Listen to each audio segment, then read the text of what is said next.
जमीन के मालिकाना हक के मुद्दे पर रेवाड़ी के नांगल तेजू बस स्टैंड पर हुई महापंचायत।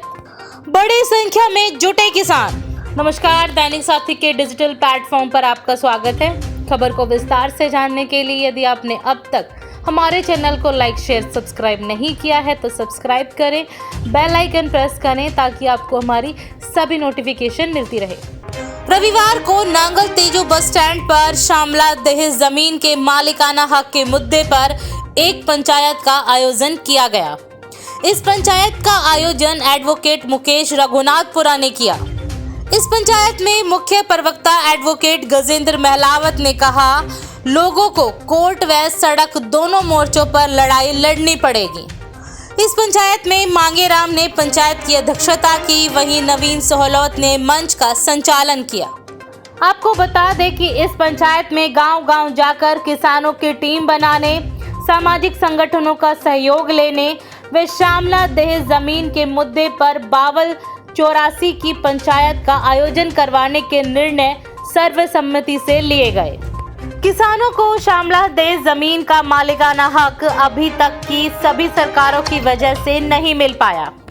इस जमीन की पहले रजिस्ट्री भी होती थी, बाढ़ व अकाल की वजह से मुआवजा भी मिलता था, ट्यूबवेल कनेक्शन भी होते थे, लेकिन अब सरकार ने किसानों को इन सब सुविधाओं से वंचित कर दिया है। और वर्तमान भाजपा सरकार ने तो इस जमीन पर पैदा की गई फसल की बिक्री हेतु रजिस्ट्रेशन भी नहीं करती है। 1960 की चकबंदी के बाद अगर किसी किसान ने कोर्ट के माध्यम से शामला दहेज जमीन का मालिकाना हक हासिल कर भी लिया, वो भी निरस्त हो जाएंगे। मेरा नाम राजेंद्र सिंह है, मैं प्रोफेशन से एडवोकेट हूँ और ये शामला दहेज के रकबे हैं, ये तो गांव बसे जब से चले आ रहे थे, लेकिन इनमें विश्वेदारों के हिस्से अनुसार कास्ट होती आ रही है तब से आज तक। और इसके साथ साथ 53 और 54 के कानून आए, वो कानून अपने आप में पूरे कानून है और उसके अंदर 2G लगा करके जमीनों को छोड़ा हुआ है। उसमें ये भी प्रोविजन था कि 25% से ज़्यादा शामला दहेज रकबे नहीं हो सकते और सारी चीज़ें थी, उनमें बदलाव आते रहे हैं समय समय के अनुसार। और जब चकबंदी सन 60 में हुई, सन 60 की चकबंदी के बाद हमारे यहाँ पर शामला दहेज का रकबा का पार्टीशन होकर के विश्वेदारों को नहीं मिली, क्योंकि वो पंचायतों के नाम बोलती थी। तो उस वक्त 3 साल तक ये रकबे यहाँ पड़े रहे और ये रकबे पड़े रहे तो इसका रीपार्टीशन उस वक्त के माल मंत्री होते थे, रेवेन्यू मिनिस्टर हमारे राव वीरेंद्र सिंह जी, और राव वीरेंद्र सिंह ने इनका रीपार्टीशन कराया कि गांव के विश्वेदार जितने हैं उनके विश्वेदारी के हिस्से के अनुसार इस शामला दहेज के रकबे को बांट करके उनके अंदर दे दिया जाए। और इन गाँवों में 2 खेवटें हैं, एक पंचायत दे और एक शामला दे। तो शामला दे तो वो खेवट है जो इनकी विश्वेदारी के हिसाब से इनको मिली हुई, जो इनकी खुद की मलकियत की जमीन समझो, और पंचायत दे का रकबा वो है जो पंचायतों में वेस्ट करता था। लेकिन इन सरकारों ने उन अपनी सरकारों के फैसलों को कोई ध्यान नहीं दिया, क्योंकि non representative of the peasants. मैं तो ऐसा सोचता हूँ कि किसानों की बहबूदी की बात ना करते हुए और किसानों के विरुद्ध जाते हुए ऐसा काम ये किया गया है, जिसकी वजह से ये सारी की सारी जमीनें पंचायतों के नाम करने की ये बात कर रहे हैं।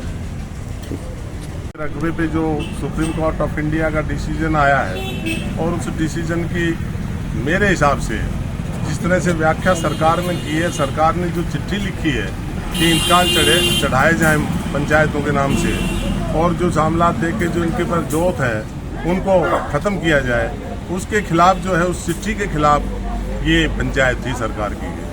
इसमें क्या फैसला लिया गया है पंचायत में? इसके ऊपर ये फैसला लिया गया, अब इसके ऊपर जो है हाई कोर्ट के अंदर इसके खिलाफ जो है कानूनी कार्रवाई की जाए।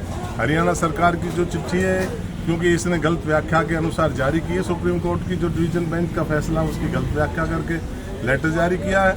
और दूसरा ये किया गया सरकार के अंदर जो हमारे मंत्री MLA MP हैं उनके सामने जो है अपना रिप्रेजेंटेशन किया जाए कि भाई आप हम आपको जो है हमेशा वोट देते हैं, कामयाब करते हैं, तो आप इस बार हम किसानों को, गांव के लोगों को इस अपने जमीनों की हक की लड़ाई के लिए हमें आवश्यकता है, जिससे हमारे आने वाली जनरेशन रोटी रोजी कमा सके।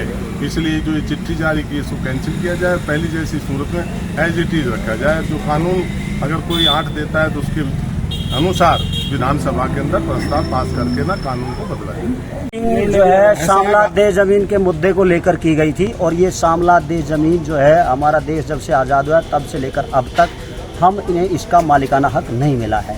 पहले हमें इसकी रजिस्ट्री भी हो जाती थी, इसके ऊपर जो है सूखा के अंदर अकाल पड़ जाता था, बाढ़ आ जाती थी, उसका मुआवजा भी मिलता था, उसके बाद ट्यूबवेल कनेक्शन भी होते थे, लेकिन ये सारी सरकारों ने बंद कर दिया और वर्तमान सरकार ने तो इसका फसल से जो हम खेत से फसल पैदा करते हैं उसका रजिस्ट्रेशन कराते हैं वो भी नहीं हो पाता है। तो अब जो सुप्रीम कोर्ट की डिवीज़न बेंच के माध्यम से ये कहा गया है कि जो सामला दे जमीन है वो पंचायत ही कर दी जाएगी। इसके लिए जैसे बाबूजी ने बताया कि हम हाई कोर्ट भी जाएंगे, सुप्रीम कोर्ट भी जाएंगे और सबसे बड़ी जो ताकत है गांव-गांव जाकर के इस मुहिम से लोगों को जोड़ेंगे और जन विरोधी खड़ा करेंगे सरकार के खिलाफ ताकि हमारी किसानों की जीत हो सके। आज बैठक में क्या फैसला लिया जाएगा? बैठक में फैसला सबसे पहले लिया गया इस मुहिम को हम गांव-गांव तक, घर-घर तक, हर व्यक्ति तक पहुंचाएंगे, हर व्यक्ति को जोड़ेंगे और आने वाले टाइम के अंदर अब उन गाँवों को सभी को शामिल करेंगे पंचायत में जिनमें सामला दे जमीन ज़्यादा है और एक बड़ी पंचायत होगी ये। और इसके बाद दूसरा ये होगा कि हम एक टीम बनाएंगे हर गांव से और वो टीम जो है आगे चल करके काम करेगी, सरकार के ऊपर दबाव बनाएगी और सरकार को झुकाएगी और हमें पूरा विश्वास है किसानों की जीत।